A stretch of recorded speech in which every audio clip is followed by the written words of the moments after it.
কিছু বুঝলাম না, আমি বুড়ো হইতাছি আর আপেল দুইটা খালি বড় হইতাছে। ঘটনাটা কি নাতি কইতে পারস? আমি জানতে চাই, নাতি গো কাছে কইয়া দিস। সিনারা ভাই আছে আমরা ব্যবসায়ী। কি হয়েছে তোর কুরকুরি উঠছে নাকি? মানে তুই যে এগুলা ভিডিও করিস, তোর বাড়িতে আত্মীয় স্বজন নাই, তোর কি চোখে দেখলা পড়ে না?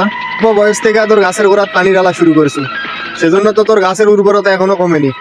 আপেল খালি দিন দিন বড়ই হচ্ছে। সঠিক বলেছেন, আপনার বুদ্ধি ভালো। বুড়া বয়সে তোর আপেল বড় হয়ে লাভ কি? তোর আপেল তো পোকা খাইয়া ফেলছে রে। দিন দিন তোর আপেল যে হালে বড় হওয়া শুরু করছে, এভাবে চলতে থাকলে তোর আপেল তো তরমুজ হয়ে যাবে। এক কাম কর, তোর আপেল গুলা চটের বস্তা দিয়ে বান্ধা রাখ, নয়তো কখন জানি আবার মানুষের মাথা করে মাথা ফাটা যায়, বলা তো যায় না।